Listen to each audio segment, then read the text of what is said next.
Hello dears, welcome back to Newtons. അങ്ങനെ എന്റെ 5ാം ക്ലാസ്സിലെ എല്ലാ കുഞ്ഞുമക്കൾക്കും ന്യൂട്ടൻസിന്റെ പുതിയൊരു ക്ലാസ്സിലേക്ക് വലിയൊരു സ്വാഗതം. ഓക്കെ, അപ്പൊ ഇന്നത്തെ ക്ലാസ്സിന് ഒരു പ്രത്യേകത ഉണ്ട്. എന്താന്ന് ആർക്കെങ്കിലും അറിയാമെങ്കിൽ വേഗം വേഗം ചാറ്റ് ബോക്സിൽ ഒന്ന് കമന്റ് ചെയ്തേ. യെസ്, ഓക്കെ, നമ്മൾ ഇന്ന് സോഷ്യൽ സയൻസിന്റെ 11th ചാപ്റ്റർ ആയിട്ടുള്ള the love and the society അഥവാ നിയമവും സമൂഹവും എന്നുള്ള ചാപ്റ്റർ ഇന്നത്തോടു കൂടി കഴിയാണ് അല്ലെ. അപ്പൊ ഇതോടുകൂടി നമ്മുടെ 5ാം ക്ലാസ്സിലെ സോഷ്യൽ സയൻസിലെ എല്ലാ ചാപ്റ്റേഴ്സും കഴിഞ്ഞില്ലേ? സന്തോഷമായോ എല്ലാവർക്കും? സെറ്റ് ആണോ? പഠിച്ചു കഴിഞ്ഞു ബാക്കിയുള്ള ചാപ്റ്റർ ഒക്കെ? സെറ്റ് ആണെങ്കിൽ വേഗം കുറച്ച് ഫയർ ഇട്ടി നമ്മുടെ ചാറ്റ് ബോക്സിൽ. വേഗം ആയിക്കോട്ടെ. യെസ്, അപ്പൊ നമുക്ക് ഈ ചാപ്റ്ററിൽ പഠിച്ച കാര്യങ്ങളൊക്കെ ഒന്ന് ക്വിക്കായിട്ട് റിവൈസ് ചെയ്തിട്ട് ഇന്നത്തെ ടോപ്പിക്കിലേക്ക് പോവാം കേട്ടോ. നമ്മൾ ആദ്യം റൂൾസ് അല്ലെ, സ്കൂളിലെ നിയമങ്ങളെ കുറിച്ചും കാര്യങ്ങളൊക്കെ പറഞ്ഞു. എന്തുകൊണ്ടാണ് നമ്മളത് പാലിക്കണം എന്ന് പറയാനുള്ള കാരണം അല്ലെ, നമ്മളത് പാലിച്ചില്ല എങ്കിൽ എന്താണ് സംഭവിക്കുക. ഇനി വാട്ട് ഈസ് ലോ, എന്താണ് ഈ പറയുന്ന നിയമത്തെ കുറിച്ച് പറഞ്ഞു. എന്തെല്ലാം ഫങ്ഷൻസ് അഥവാ ധർമ്മങ്ങളാണ് നിയമങ്ങൾ ചെയ്യുന്നത് എന്നുള്ള കാര്യങ്ങൾ പറഞ്ഞു. ദെൻ അത് കഴിഞ്ഞ് നമ്മൾ 2 രീതിയിൽ നിയമങ്ങൾ ഫോം ചെയ്യും എന്നുള്ള കാര്യം പറഞ്ഞു. ഡിഫറെന്റ് ടൈപ്സ് അല്ലെ, നമുക്ക് ഫെമിലിയർ ആയിട്ടുള്ള കുറച്ച് നിയമങ്ങളെ കുറിച്ച് നമ്മൾ പറഞ്ഞു. ദെൻ ലോ മേക്കിംഗ് അഥവാ നിയമനിർമ്മാണ പ്രക്രിയയെ കുറിച്ചും ആരാണ് ആ പ്രക്രിയ ചെയ്യുന്നത് എന്നുള്ള കാര്യങ്ങളൊക്കെ പറഞ്ഞു. കുറച്ച് സൈൻ ബോർഡ്സ് ഒക്കെ അല്ലെ, ഓരോ സൈൻസിന്റെയും മീനിങ് നമ്മൾ ലാസ്റ്റ് ക്ലാസ്സിൽ പറഞ്ഞു നിർത്തിയതാണ്. ഓക്കെ, ഇത്രയും കാര്യങ്ങളാണ് നമ്മൾ ലാസ്റ്റ് ക്ലാസ്സിൽ പറഞ്ഞു നിർത്തിയത്. ഇനി ഞാൻ പറയാൻ പോകുന്നത് അറ്റൻഷൻ ടു ദ പെഡസ്ട്രിയൻസ് അഥവാ കാൽനട യാത്രക്കാരുടെ ശ്രദ്ധയ്ക്കായിട്ടുള്ള കാര്യങ്ങളാണ് പറയുന്നത്. ഓക്കെ, നമ്മൾ എല്ലാവരും റോഡിലൂടെ നടക്കുന്ന ആളുകളാണ്. സ്കൂളിൽ പോകാനും അതേപോലെ തന്നെ ജോലിക്ക് പോകാനും അല്ലെങ്കിൽ കടകളിൽ സാധനങ്ങൾ മേടിക്കാനായിട്ടോ പല പല ആവശ്യങ്ങൾക്കായിട്ട് നമ്മൾ റോഡിലൂടെ നടന്നു പോകാറുണ്ട് അല്ലെ. അപ്പൊ ഒരു കാൽനട യാത്രക്കാരൻ അഥവാ നടന്നു പോകുമ്പോൾ നമ്മൾ ശ്രദ്ധിക്കേണ്ട കാര്യങ്ങൾ എന്തൊക്കെയാടാ? ഒന്ന്, walk on the right side of the road അല്ലെ. റോഡിലെ എതിരെ വരുന്ന വാഹനങ്ങൾ കൃത്യമായിട്ട് കാണണമെങ്കിൽ നമ്മൾ എന്ത് ചെയ്യണം? റോഡിന്റെ വലതുവശത്തു കൂടി റൈറ്റ് സൈഡിലൂടെ നടക്കണം. Use sidewalks if available. നമുക്ക് ഈ നടപ്പാതയൊക്കെ ഉള്ള റോഡുകളാണെങ്കിൽ റോഡിൽ ഇറങ്ങിയല്ല നടക്കേണ്ടത്, ആ നടപ്പാതകൾ നടക്കാനായിട്ട് ഉപയോഗിക്കുക എന്നുള്ളതാണ് കേട്ടോ. പിന്നെ എന്താ പറയുന്നേ? Do not walk more than 2 people side by side. നമ്മൾ സ്കൂളൊക്കെ വിട്ട് വരുമ്പോ ഇവിടെ 2 കൂട്ടുകാരി ഇവിടെ 2 കൂട്ടുകാരി നമ്മൾ 5 പേരും കൂടി റോഡിൽ നിരന്നൊക്കെ വരും അല്ലെ. ശരിയാണ്, നടക്കാമോ? ഇല്ല, തെറ്റാണ്. വണ്ടി വന്നു കഴിയാനും സ്പീഡിൽ വണ്ടി വരാനും വണ്ടികൾക്ക് കടന്നു പോകാനും നമ്മൾ കടന്നു പോകാൻ ബുദ്ധിമുട്ടും അതേപോലെ തന്നെ നമ്മളെ അത് നമ്മുടെ ദേഹത്തൊക്കെ ഇടിക്കാനും സാധ്യതയൊക്കെ കൂടുതലാണ്. അപ്പൊ അങ്ങനെ നടക്കാൻ പാടില്ല. Avoid the areas where pedestrians are prohibited അല്ലെ. കാൽനട യാത്രക്കാർക്ക് അനുവാദമില്ലാത്ത സ്ഥലങ്ങൾ, അതായത് റെസ്ട്രിക്ട് ചെയ്തിരിക്കുന്ന സ്ഥലങ്ങളിൽ നമ്മൾ എന്ത് ചെയ്യാൻ പാടില്ല? നടക്കാൻ പാടില്ല. Do not use mobile phones or headsets അല്ലെ. നമ്മൾ നടക്കുമ്പോൾ മൊബൈൽ ഫോൺ ഇങ്ങനെ സ്വൈപ്പ് ചെയ്ത് അല്ലെങ്കിൽ അത് കുത്തി ഇങ്ങനെ നടക്കാനോ അതേപോലെ തന്നെ ഹെഡ്സെറ്റുകൾ ഉപയോഗിച്ച് നടക്കാനോ പാടില്ല. ശരിയാണോ അത്? ആക്ച്വലി അല്ല. അവിടെ നോക്കാം. Cross the road safely, look right then and use zebra crossing if available അല്ലെ. നമ്മളിപ്പോ റോഡ് ക്രോസ് ചെയ്യാൻ പോകുമ്പോൾ ആദ്യം എന്ത് ചെയ്യണം? റൈറ്റും ലെഫ്റ്റും ഒക്കെ അല്ലെ. ആദ്യം എന്ത് ചെയ്യുക? റൈറ്റ് സൈഡ് വലത്തേക്ക് നോക്കുക, തുടർന്ന് ഇടത്തേക്ക്, അതിനുശേഷം സീബ്ര ക്രോസിംഗിലൂടെ വണ്ടി വരുന്നില്ല എന്ന് ഉറപ്പ് വരുത്തിയതിന് ശേഷം മാത്രം സീബ്ര ക്രോസിംഗിലൂടെ റോഡ് ക്രോസ് ചെയ്യുക എന്നാണ് പറയുന്നത്. ഓക്കെ, അപ്പൊ ഇത്രയും കാര്യങ്ങളാണ് നമ്മൾ നടന്നു പോകുമ്പോൾ ശ്രദ്ധിക്കേണ്ട കാര്യങ്ങൾ കേട്ടോ. യെസ്, ഇനി അടുത്ത് നോക്കിക്കോട്ടെ, സൈബർ വേൾഡിനെ കുറിച്ചാണ് പറയാൻ പോകുന്നത് കേട്ടോ. സൈബർ ലോകവും നിയമങ്ങളെ കുറിച്ചാണ് പറയുന്നത്. Foreign national arrested four cyber fraud കേട്ടോ. അപ്പൊ സൈബർ തട്ടിപ്പിന് വിദേശ പൗരൻ ഫോറിൻ നാഷണൽ അറസ്റ്റ് ചെയ്യപ്പെട്ടു. നമ്മൾ ഒരുപാട് ഓൺലൈൻ തട്ടിപ്പുകളൊക്കെ കേട്ടിട്ടുണ്ട് അല്ലെ. ഓൺലൈൻ വഴി ഒരുപാട് തട്ടിപ്പുകളെ കുറിച്ചും. Then hopes video call money stolen distinguishing as a friend അല്ലെ. വീഡിയോ കോളിലും വ്യാജ സുഹൃത്തിന്റെ മുഖം കാണിച്ച് പണം തട്ടിപ്പ്. അതേപോലെ തന്നെ ഓൺലൈൻ ലക്കി കൂപ്പൺ ഫ്രോഡ് അല്ലെ. നമുക്ക് ഓരോ കൂപ്പൺ ഒക്കെ വരും, നമ്മളോട് വന്നിട്ട് പറയും ഇതിൽ നിങ്ങളുടെ മൊബൈൽ നമ്പർ അടിച്ചു കൊടുക്കൂ, ഈ നമ്പർ അടിച്ചു കൊടുത്ത ഉടനെ തന്നെ നിങ്ങളുടെ ഫോണിൽ വരുന്ന OTP വീണ്ടും ടൈപ്പ് ചെയ്യൂ എന്നൊക്കെ പറയുമ്പോൾ നമ്മുടെ അക്കൗണ്ടിൽ നിന്നായിരിക്കും പൈസ പോകുന്നത്. നമുക്കല്ല പൈസ കിട്ടുക, അവർക്കായിരിക്കും പൈസ കിട്ടുക. അതേപോലെ തന്നെ financial fraud using fake social media profile അല്ലെ. നമ്മുടെ സാമൂഹിക മാധ്യമത്തില് നമ്മൾ ഉപയോഗിച്ചിരിക്കുന്ന നമ്മുടെ പ്രൊഫൈൽ ഉപയോഗിച്ചിട്ട് എന്ത് ചെയ്യുന്നു? ഫിനാൻഷ്യൽ തട്ടിപ്പ്. ഇതെല്ലാം നമ്മുടെ സൈബർ ഫ്രോഡ്സ് ആണ് അല്ലെ. ഇതിനെല്ലാം എഗെയിൻസ്റ്റ് ആയിട്ട് നമ്മൾ ഒരു നിയമത്തെ കുറിച്ച് പഠിക്കാൻ പോകുന്നുണ്ട്. നോക്കാം. Many scams occur in online games apps and services അല്ലെ. ഓൺലൈൻ ഗെയിംസ് അതേപോലെ തന്നെ ആപ്പുകളിലും സേവ് സർവീസസിലൊക്കെ ആയിട്ട് പല തട്ടിപ്പുകൾ നടക്കുന്നുണ്ട്. The information technology act of 2000 2000 information technology act ഈ സൈബർ കുറ്റകൃത്യങ്ങളിൽ നിന്ന് ആളുകളെ സംരക്ഷിക്കുന്നതാണ് കേട്ടോ. ഇനി നമ്മൾ ആരെങ്കിലും ഏതെങ്കിലും ഒരു സൈബർ ക്രൈമിന് ഇരയായിട്ടുണ്ടെങ്കിൽ നമുക്ക് എന്ത് ചെയ്യാം? ഈ ഒരു ആക്ട് പ്രകാരം കോടതിയെ സമീപിക്കാനും പോലീസ് സ്റ്റേഷനിൽ കേസ് കൊടുക്കാനും കാര്യങ്ങളൊക്കെ അനുവദീയമാണ്. ഇനി other laws exist four general safety അല്ലെ. നമ്മളിപ്പോ പറഞ്ഞ ഈ സൈബർ ലോ പോലെ തന്നെ ഒരുപാട് നിയമങ്ങളുണ്ട് നമ്മുടെ സുരക്ഷയ്ക്കായിട്ട് അല്ലെ, പൊതു സുരക്ഷയ്ക്കായിട്ട്. ഉദാഹരണം ട്രാഫിക് നിയമങ്ങൾ, അങ്ങനെ ഒരുപാട് അല്ലെ. Laws also protect children and their rights അല്ലെ. നിയമങ്ങൾ കുട്ടികളെയും അവരുടെ അവകാശങ്ങളെയും സംരക്ഷിക്കുന്നു. നിയമങ്ങൾ എന്ത് ചെയ്യുന്നുണ്ട്? കുട്ടികളെയും അവരുടെ അവകാശങ്ങളെയും ഒരുപോലെ സംരക്ഷിക്കുന്നുണ്ട്. ഓക്കെ, ഇനി നമ്മൾ കുറച്ച് ചിൽഡ്രൻ റൈറ്റ്സ് അഥവാ കുട്ടികളുടെ അവകാശങ്ങളെ കുറിച്ചാണ് പഠിക്കാൻ പോകുന്നത് കേട്ടോ. നോക്കിക്കേ, violation of child labour act hotel owners book. എന്താ പറയുന്നേ? ബാലവേല നിരോധന നിയമം ഉണ്ടല്ലേ. ചെറിയ കുട്ടികളെ കൊണ്ട് പണിയെടുപ്പിക്കാമോ? ഇല്ല.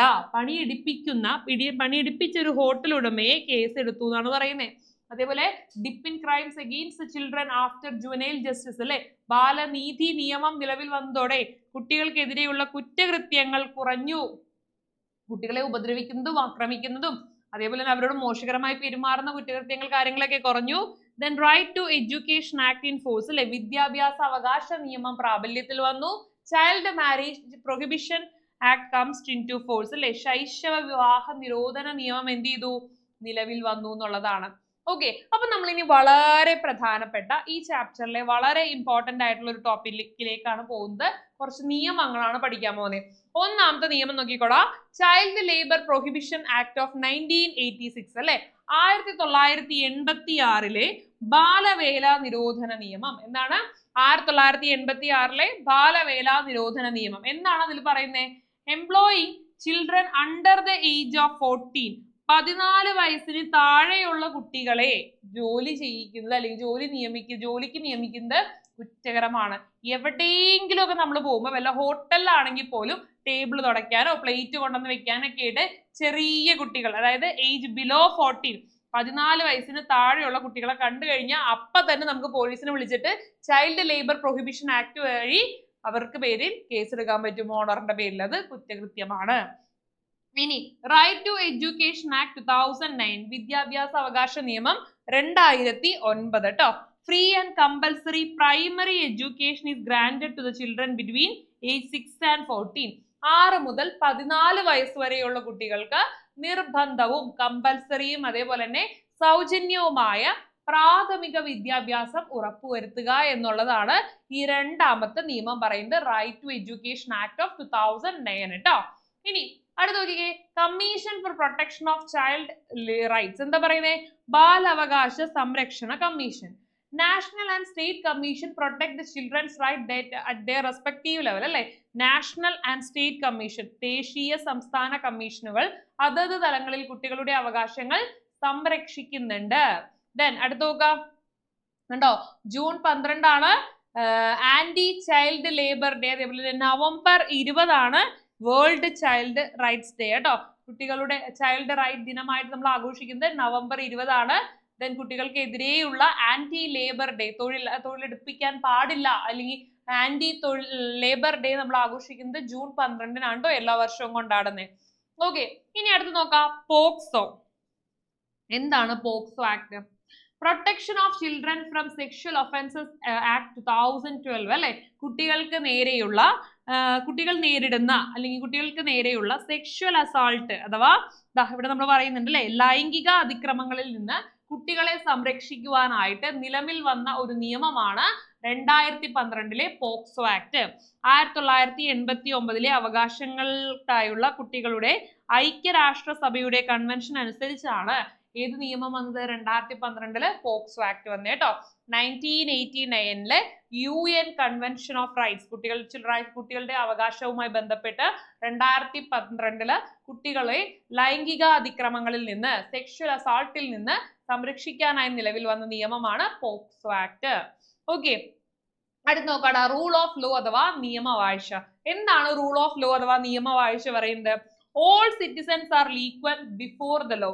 നിയമത്തിന് മുന്നിൽ എല്ലാ സിറ്റിസൺസും, എല്ലാവരും തുല്യരാണ്. എല്ലാ പൗരന്മാരും തുല്യരാണ്. അതേപോലെ തന്നെ and it smooth social life and equal protection for everyone അല്ലെ. എന്ത് ചെയ്യുന്നു? സുഗമമായ സാമൂഹിക ജീവിതത്തിന് എല്ലാവർക്കും തുല്യ സംരക്ഷണവും എന്തുറപ്പാക്കുന്നു എന്നുള്ളതാണ് റൂൾ ഓഫ് ലോ ഉറപ്പാക്കുന്നു. അഥവാ റൂൾ ഓഫ് ലോ അഥവാ നിയമവാഴ്ച ഉറപ്പാക്കുന്നു. അപ്പൊ എന്താ പറയുന്നേ? നിയമത്തിന് മുന്നിലെ എല്ലാവരും തുല്യരാണ്, ഒന്നാമത്തെ കാര്യം. 2 എല്ലാവർക്കും തുല്യ സംരക്ഷണം നിയമം ഉറപ്പാക്കുന്നു. എല്ലാവർക്കും തുല്യ സംരക്ഷണം നിയമം ഉറപ്പുവരുത്തുന്നു എന്നുള്ളതാണ് കേട്ടോ. ഓക്കെ, അപ്പൊ നമ്മൾ ഇത്രയും നേരം പഠിച്ച ഓരോരോ നിയമങ്ങൾ നമ്മൾ കൃത്യമായിട്ട് ഇവിടെ എഴുതിയിട്ടുണ്ട്. അതിന്റെ പർപ്പസ് അഥവാ ഉദ്ദേശം എന്താന്നുള്ള കാര്യങ്ങളും കൂടി എഴുതിയിട്ടുണ്ട്. Okay, clear? യെസ്. ഇനി ഡിസ്പ്യൂട്ട് റെസൊല്യൂഷൻ മെക്കാനിസം അഥവാ തർക്കരഹിത സംവിധാനങ്ങളെ കുറിച്ചാണ് പറയുന്നത്. Whom do you approach for the redressal measures in case of any violation of rules in your school? നിങ്ങളുടെ സ്കൂളിൽ നിയമലംഘനം ഉണ്ടായാൽ പരിഹാരത്തിനായിട്ട് നിങ്ങൾ ആരെയായിരിക്കും സ്കൂളിൽ ആദ്യം ഒരു പരിഹാരത്തിനായിട്ട് നിങ്ങൾ ആദ്യം ആരുടെ അടുത്തേക്കായിരിക്കും സഹായത്തിനായിട്ട് പോകുന്നത്? ആരെയായിരിക്കും നമ്മുടെ സ്കൂളിൽ ഒരു പ്രശ്നം ഉണ്ടായി കഴിഞ്ഞാൽ നമ്മൾ ആദ്യം മീറ്റ് ചെയ്യാം? യെസ്, കറക്റ്റ് ആണല്ലേ. ആരെയായിരിക്കും? നമ്മുടെ സ്കൂളിലെ ടീച്ചറിനെ, നമ്മുടെ ക്ലാസ് ടീച്ചറിനെ കാണും. ക്ലാസ് ടീച്ചർ അല്ലെങ്കിൽ നമ്മുടെ സബ്ജക്ട് ടീച്ചേഴ്സ് ആരെങ്കിലും കാണും. ദെൻ പ്രിൻസിപ്പാൾ അല്ലെ, പ്രിൻസിപ്പാളിനെ സമീപിക്കും. അതേപോലെ തന്നെ സ്കൂൾ അതോറിറ്റീസ്, പരിഹാരത്തിനായിട്ട് സ്കൂൾ അതോറിറ്റീസില് ഹെഡ് മാസ്റ്ററിനെയോ തുടങ്ങിയ വേറെ ആരെങ്കിലും ഒക്കെ, മാനേജർ, അതേപോലെ തന്നെ അതിന് മുകളിൽ ആരെങ്കിലും ഒക്കെ ഉണ്ടെങ്കിൽ അവരെ നമുക്ക് സമീപിക്കാം. എന്നാൽ which are the agencies we approach to ensure the rule of law and find solution instance of dispute and conflicts in the society? നമ്മളിപ്പോ സ്കൂളിൽ ഒരു പ്രശ്നം വന്നു കഴിഞ്ഞാൽ ആരെയാണ് പരിഹാരത്തിനായിട്ട് കാണേണ്ടതെന്ന് പറഞ്ഞു അല്ലെ. എന്നാൽ സമൂഹത്തില് സംഘർഷങ്ങൾ വന്നു കഴിഞ്ഞു കഴിഞ്ഞാൽ അതിന് പരിഹാരമായിട്ട് നമ്മൾ ആരെയാണ് മീറ്റ് ചെയ്യേണ്ടത്? ഒന്ന്, local self government vigilance committee. കണ്ടോ, തദ്ദേശ സ്വയംഭരണ കമ്മിറ്റികളെ നമുക്ക് സമീപിക്കാം. ഒന്നാമത്തെ കാര്യം. 2, പോലീസിനെ, to maintain the law and order അല്ലെ, ക്രമസമാധാനം നിലനിർത്താനായിട്ട് നമുക്ക് ആരെ സമീപിക്കാം? പോലീസിനെ സമീപിക്കാം. 3, കോർട്ടുകൾ, കോടതികളെ, പ്രശ്ന പരിഹാരത്തിനായിട്ട് നമുക്ക് എന്ത് ചെയ്യാം? കോടതികളെ സമീപിക്കാം. കേട്ടോ, അപ്പൊ ലോക്കൽ സെൽഫ് ഗവൺമെന്റ്, തദ്ദേശ സ്വയംഭരണ സ്ഥാപനങ്ങൾ, പോലീസിനെ കുറിച്ച് പറഞ്ഞു, കോടതിയെ കുറിച്ച് പറഞ്ഞു. ക്ലിയർ? ഇവിടെ ഞാനൊരു പിക്ചർ ആഡ് ചെയ്തിട്ടുണ്ട്. എത്ര പേർക്ക് മനസ്സിലായി ഈ പിക്ചർ കണ്ടിട്ട്? ഏത് സ്ഥലമാണ് നിങ്ങളിപ്പോ കാണുന്നത്? വേഗം ഒന്ന് ഗസ് ചെയ്ത് നോക്കി, ഏതാണ് ഈ place? Yes, this is the supreme court of India. ഇന്ത്യയുടെ സുപ്രീം കോടതിയാണ് നമ്മളിപ്പോ കണ്ടത് അല്ലെ. എവിടെയാണ് ആ സുപ്രീം കോടതി ലൊക്കേറ്റ് ചെയ്യുന്നത്?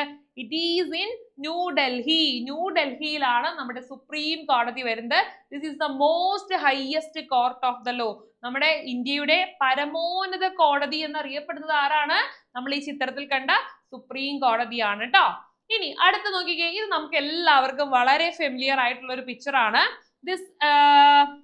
ഇത് എറണാകുളത്തെ ഒരു പ്ലേസ് ആണ്. എറണാകുളത്ത് ഒരു ബിൽഡിംഗ് ആണ്. ഏതാണ് ആ ബിൽഡിംഗ്? ഗസ് ചെയ്യാമോ? എത്ര പേർക്ക് അറിയാം? യെസ്, കറക്റ്റ് ആണോ?